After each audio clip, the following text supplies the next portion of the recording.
UFC No Shea takes place this upcoming Saturday, man. But I'm gonna be honest, guys. I'm not the biggest fan of the card. I think the card is quite shit, especially for.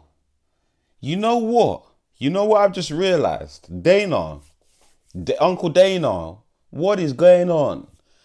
I know why this card is not spectacular. Guys, on a serious note, yeah, like, let me speak in my normal accent. Sorry, it's just, sometimes the African accent just naturally comes out. But, guys, as I was, talking, it just came to my mind. It makes sense why the No Shea card is shit compared to last year's one. Dana, you think you're smart? We know what you're doing. We know what. You know what's so funny, guys? Guess what most of you will know as well. Guess what takes place on that same night? Canelo versus Terence Crawford. And guess who's promoting that? Dana fucking White.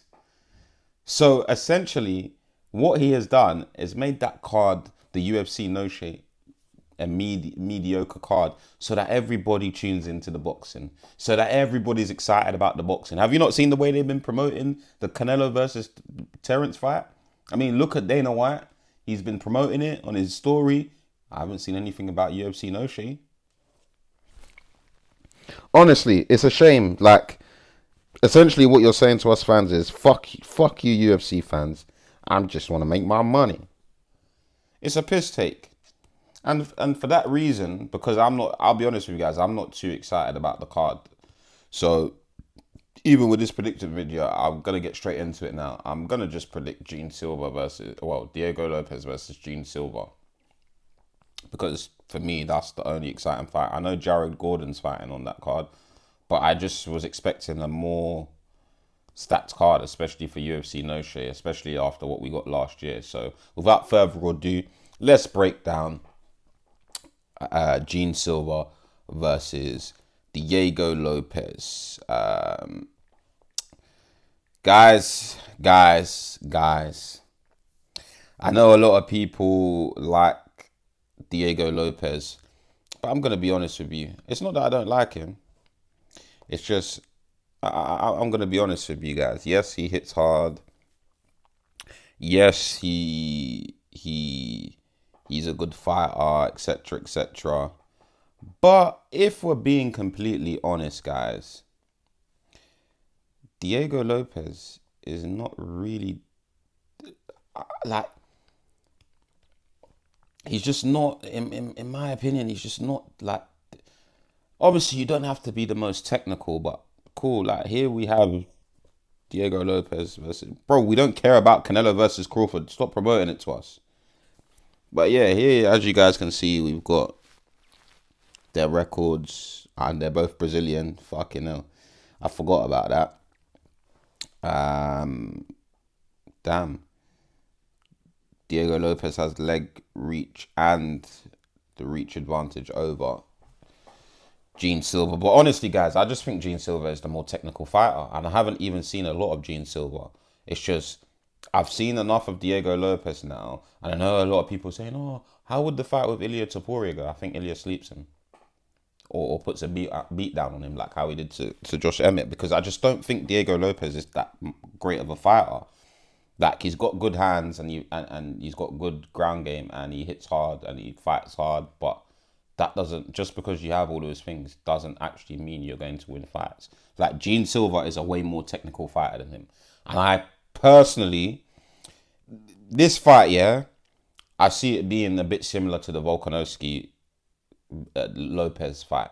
I honestly think Gene Silva is just going to be a step ahead of Diego Lopez. And to be completely honest, out of all the fighting nerds, I do feel like Gene Silva has the highest ceiling because he can do it all. He's obviously in a smaller weight class. He hits hard. He has very good technique. Obviously, we hope and we pray that the fighting nerds don't take another L this upcoming weekend, because that will be back-to-back L's for the whole team this year and back-to-back L's 2 weeks in a row. So we hope and pray that doesn't happen. But honestly, guys, I just think Gene Silva is the better fighter. Think he is the more complete fighter. Think he's technically better than Diego Lopez. And I just think this is this is gonna give him the advantage over Lopez. Honestly, I know this is a tough matchup for Gene Silva because obviously he's ranked number 10, so this will essentially honestly, if Gene Silva wins this fight, I wouldn't necessarily say, you know what? Let's see who's ranked number 1 in the featherweight division. Let's actually have a look at that. Featherweight. There you are. So Evloev is still the fucking ranked number 1. How? And he hasn't fought. Like, I don't get that. How is Diego Lopez not the number 1 contender? Or yeah, I'm so confused, guys. I can't lie to you. But with all of that being said, yeah, I can't pick against Gene Silva. I've been saying this from when the fight got announced. I just don't think Diego Lopez has much to offer. I mean, he's going to offer the same shit that he offers, which is fighting hard to the end of the fight. But I just think Gene Silva is going to be able to pick him apart. Honestly, I think Gene Silva is going to pull something out of his tool bag that Diego Lopez is not going to be expecting.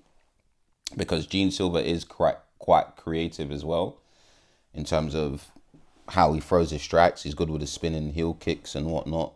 So I genuinely see Gene Silva winning. Obviously, okay, this is what I'll say. If Gene Silva can essentially do what Imavov did to Caio, I think Gene Silva wins. And I truly believe he has it in him to do that. So if Gene Silva can keep it... Listen, as long as it stays clean and technical, Gene Silva is going to win that fight. Mark my words. But if Diego Lopez can do what he does, which is get in there and make it a scrap, make it messy. Someone like Diego Lopez, we saw it against Volkanovski. If you fight someone like Volkanovski, who is a technical sniper, you're going to lose. I mean, the guy beat Max Holloway. So if Diego Lopez can't make it a messy fight, essentially that's what Caio needed to do against Imavov. So honestly, if Diego Lopez cannot make this a messy fight, he needs to get in the pocket, get that dirty boxing going, get clinch Gene Silva, get in his face, get him backed up against the cage, clinch him on the cage, make him carry your weight on the cage. You need to make it uncomfortable for someone like Gene Silva. He's such a clean striker that you need to make it uncomfortable for him. I mean, look at last week, Gene Silva's boy, Mauricio Ruffy. He's such a clean striker, very technical, very creative. But when you make him uncomfortable, where he is comfortable, he has nothing to answer for it. Obviously, I'm not saying that he's the same as Gene Silva, but essentially Diego Lopez needs to make this very dirty, very messy.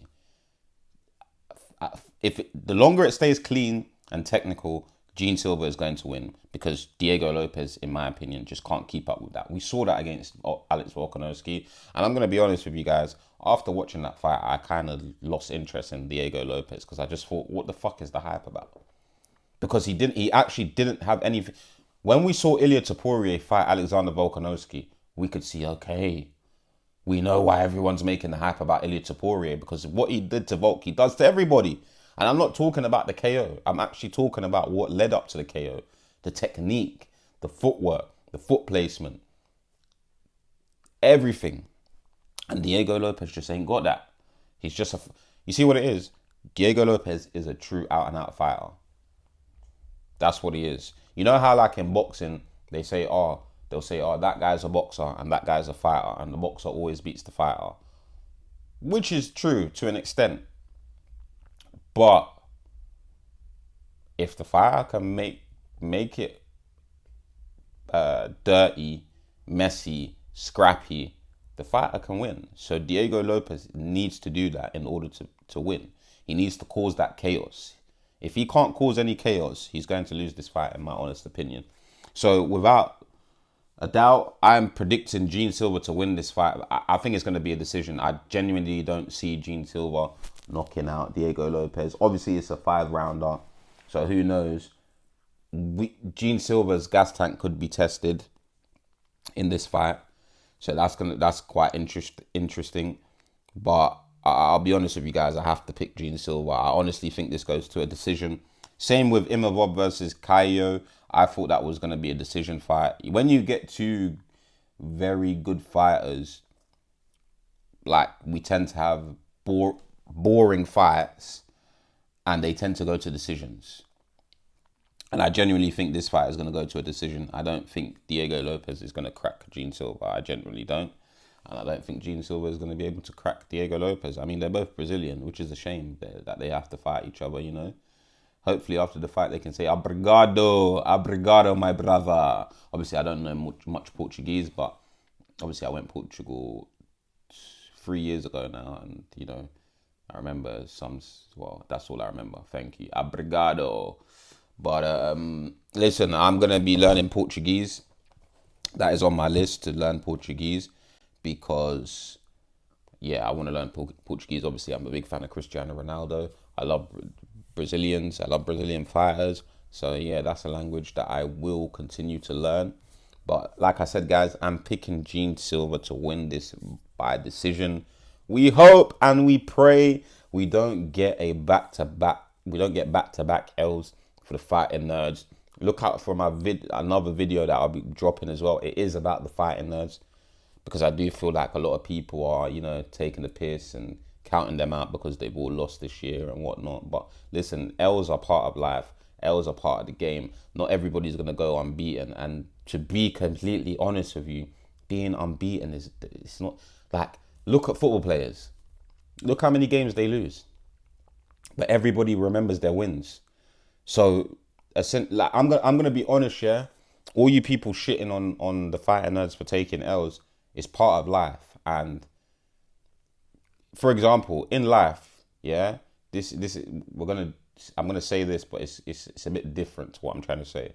But in life, you miss more shots than you make. Even in a game of football, basketball, you miss more shots than you make. I don't know what it's like with fighting. I don't know if I need to actually go check that up. I don't know if you miss more strikes than you land. But the reality is, for example, in these other sports and life, you will miss more than you make. But guess what? People remember the ones that you make, and it's not all the ones you make. It's the significant ones. So for me, taking L's is not the end of the world. But I just thought I would leave that for you guys. Like and subscribe, comment, all of that shit, guys.